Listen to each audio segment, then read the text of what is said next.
For years, Roblox was known as a platform built on creativity. Anyone could log on, build a game, and potentially create the next massive hit. Games like tycoon, shooters, and even obbies helped Roblox grow into one of the biggest gaming platforms on the internet today. But recently, something strange is taking over. If you open Roblox today, you'll probably notice a pattern. Low effort games with flashing thumbnails, exaggerated titles, and chaotic gameplay designed to keep players clicking fast and to spend multiple hours grinding a game that goes nowhere. These games are known by many players like myself as BRAINROT games. And while they may seem harmless at first glance, they started to change Roblox negatively in a way that many longtime players aren't happy about. Players went from making one-of-a-kind creative games to copycat BRAINROT that fills your For You page. To name a notable few, we have OWL, 3008 Natural Disaster Survival, Epic Mini Games, Doors, Tower of Hell, Flood Escape, and Present Life. While there are many more games on the platform that are also creative, I will spare your ears of having to listen to me rant about those for so long. Instead, today we're going to look at what BRAINROT games are, why they're everywhere, and how they might be slowly ruining the platform. First, we need to understand what actually qualifies as a BRAINROT game. Most of these games follow the exact same formula: bright colors, loud sound effects, and constant rewards, and also minimum thinking. The gameplay usually consists of repetitive tasks like clicking buttons, collecting coins, or running through chaotic obstacle courses while explosions and memes fill your screen. The goal isn't to create a meaningful experience, the goal is to keep players engaged for as long as possible, because the longer someone stays, the more money the game can make. This leads to the second major problem: the Roblox algorithm. Roblox heavily promotes games that keep players active, meaning if a game is good at keeping people clicking, tapping, or grinding, it gets pushed to more players. And once a game reaches the front page, the cycle begins. Developers notice what's trending, then they copy it, and over time, the platform becomes flooded with nearly identical games competing for attention, which leads to the biggest consequence of all: originality starts disappearing. Developers who want to create unique experiences often struggle to compete with games that are designed purely to maximize engagement. And when creative games get buried under dozens of copy-paste experiences, many developers simply stop trying. But the impact goes beyond developers. Players are starting to notice the differences too.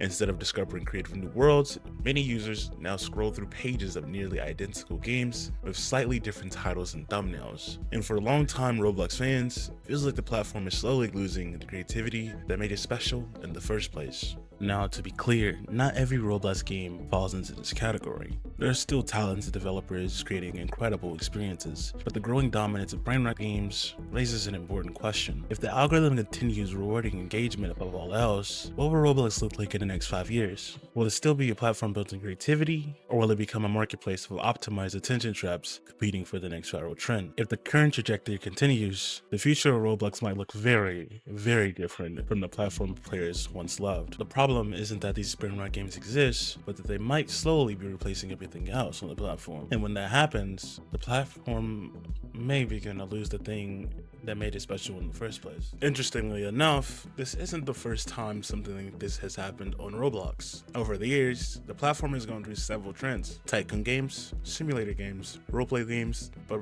BRAINROT games are a little bit different because they're not just following a trend, they're optimized specifically to exploit the algorithm. For example, many BRAINROT games use extremely short gameplay loops. Something happens every few seconds, like collecting coins, unlocking something, rebirthing, or even upgrading, and then the cycle just repeats. This constant reward system keeps players engaged longer than slower paced games, and from the algorithm's perspective, longer playtime equals a better game, even if the gameplay itself is repetitive. Another common tactic is overstimulating visuals: bright colors, flashing lights, constant movement, things appearing on your screen. Everything is designed to grab your attention instantly, especially for younger players. And since a huge portion of Roblox's player base is under the age of 16, these games can spread extremely quickly. Then are thumbnails and titles. If you scroll through Roblox, you'll notice something interesting. Many games now use exaggerated thumbnails with massive arrows, shocked faces, or chaotic scene, or even a bazillion numbers. Titles often look something like, "Do not press this button, every second you grow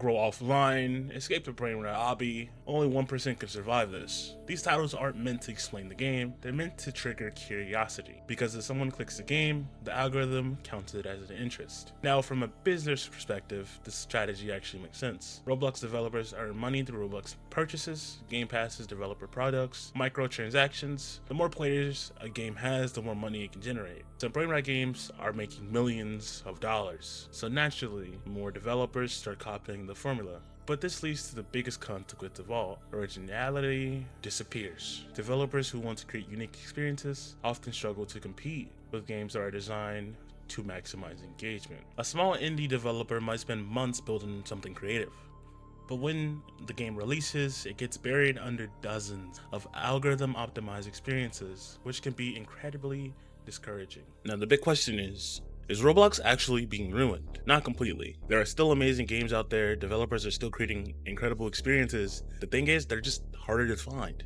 The real issue isn't that the BrainRot games exist, it's that they have a dominance over the platform. They set the tone for the platform, they shape what new players expect, and they influence what developers choose to create. If that continues, Roblox risks becoming less of a creative platform and more of a content farm built around addiction loops. If that's something you're into, despite being BrainRot, then you're perfectly fine to choose whatever you want to play. The one thing though you do have to remember is that the more you play BrainRot games, the harder it is for the platform to grow into something you actually want to do.